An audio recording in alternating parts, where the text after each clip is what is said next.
What's going on, everybody? Today we're going to get on the topic of investing. I know it's not related to trading, but they do go hand in hand. And what you guys don't know, and what I need to be fully transparent about, is I didn't make my money first by day trading. I made my money first by investing. So when I was that 19-year-old kid, single dad, blah, blah, going through the grind, I was putting money into the market in things initially that I liked, right? Things like Nike, Amazon. I mean, Amazon wasn't even a thing yet. Apple, when it first became a thing, and the iPhone, right? So, but it wasn't until I got my career going at Amgen where I started making a salary and using the bulk of that money to put into my long-term investment portfolio.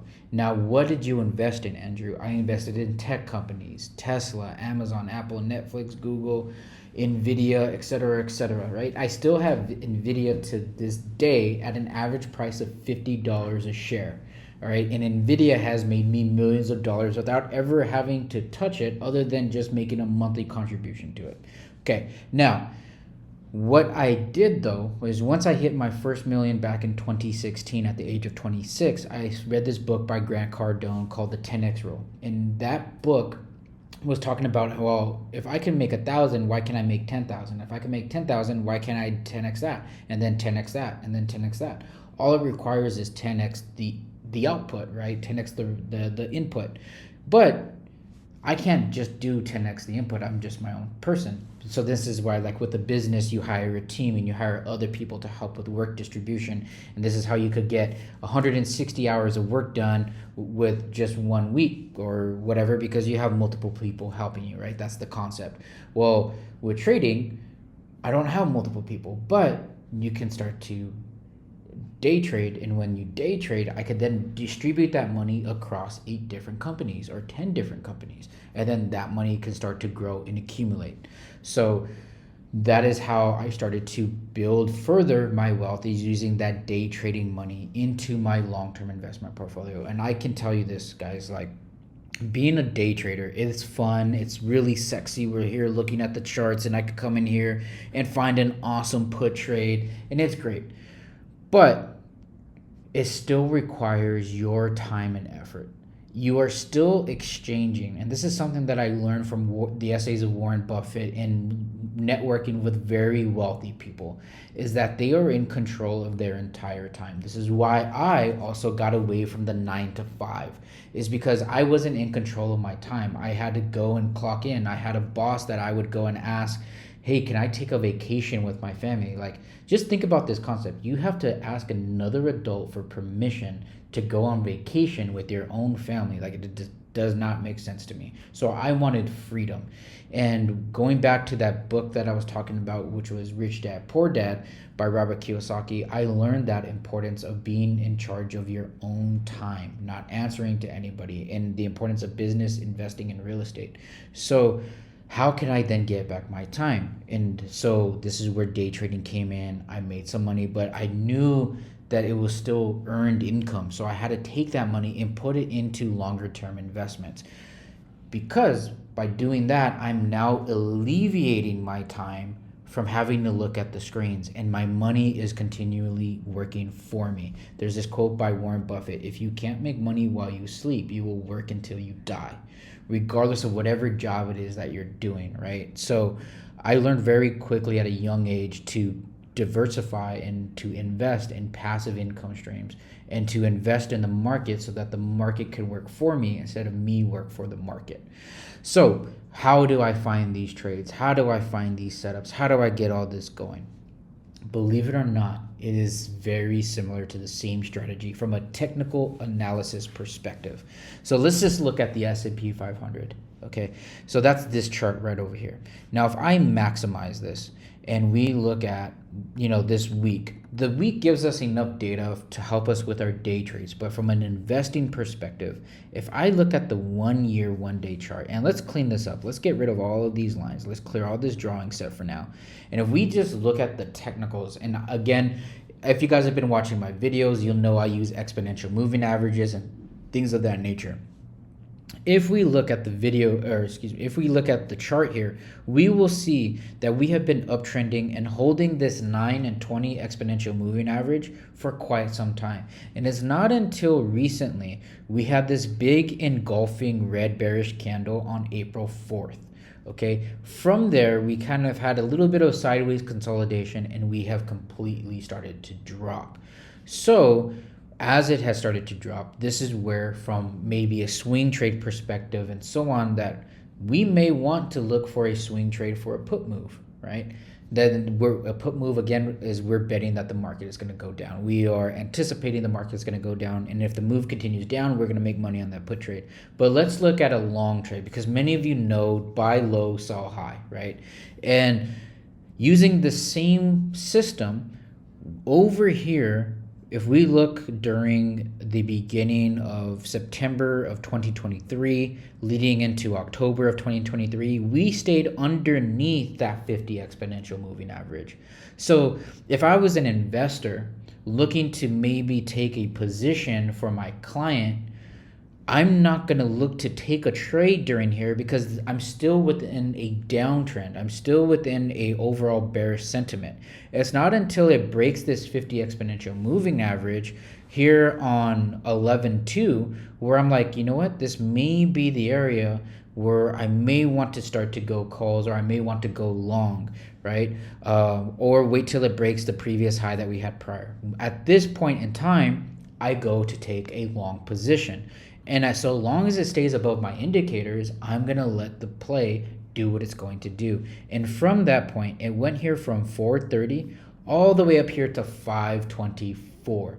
So I know these numbers are high when we're talking about investing particularly in large caps, but this goes from 430 up here to 530. This is about like a 20% gain or so. But again, if you're investing, maybe you're putting in 10K, 20%. You just made a nice little Humpty change without ever having to really manage your trade and look and be active every single day. Maybe it's just a thing you check once a week, or you set alerts and you just let the trade work out for you. And this is now how you're buying back your time, right? You are alleviating yourself from having to be active. And let's look at some other examples. One of my biggest holdings is Nvidia, and let's just look at this year to just put it into plain sight. This has gone from 262 to 974, but let's look at a little bit further. Let's look at the 3-year chart on Nvidia. Back in October 10th of 2022, this was valued at $100, and currently at the high of this year, it hit 974. So from 100 to 974, that's about an 800% return. So let's just say you put in $1,000. You would have made $8,000 with just having to take an entry back 2 years ago, a year and a half ago almost, right? And never really having to manage your trade from there. And again, what it's doing is alleviating your time from looking at it. All the stuff still falls in place, my EMAs, etc., and I stay into those plays. So if I'm going to take an investment trade and hold it for maybe a year, 2 years, or 3 years, I look at the larger time frame that you guys see here, and I just look at that chart to help dictate what I'm going to do. But what you don't want to do is look at the 5-minute chart and have that impact what you're going to do today in terms of your investment, right? You want to look at a bigger picture because you're planning to hold this company for a bigger amount of time. Now, here's the other kicker. Let's look at like a Tesla, for example. And let's look at 3 years of Tesla, okay? Now, if we look at 3 years of Tesla, we are almost essentially back, which is absolutely freaking crazy to me when we really think about it. You know, if we go all the way back to May 24th of 2021, we were at 199, and currently we're here at 140, right? It's kind of insane. But if I'm going to be an investor, again, I'm looking at the overall trend and determining, is this something really I want to invest in? If I was looking at this right now, this chart, and you were telling me, Andrew, should I put money into Tesla right now for the potential upside move for years to come? My answer, based off of technicals, is no, not yet. Why? Because it still looks like we have room to potentially drop, probably down here to the 120, maybe even, I may put this out here now, but if we go back to December 26, 2022, we were at the $100 level. Based off of this chart and some of these technicals, it looks like we may have room to hit 100, which, oh my gosh, guys, if it hits 100, that's going to be insane. But nonetheless, based off of the technicals, it's not telling me it's time to go long yet. And so if I'm using this again as a vehicle for long-term investing, I'm just going to wait until I get my signals to tell me to buy. And then at that point, I will start to invest. So with technical analysis, I can make better investment decisions. Now, the other component that you need for long-term investing is something called fundamental analysis. This is looking at the balance sheets and projections and looking at what's the company dynamic in their core values, what type of product are they doing, how does it help with the overall economy, what is it that they're doing, right? All of these other questions are very valuable. Those are called the fundamentals. And now when you could piece fundamentals with technicals, now you start to have a perfect storm and a better picture. But at the very end of the day, my decision to actually click that button to buy is purely technical driven based.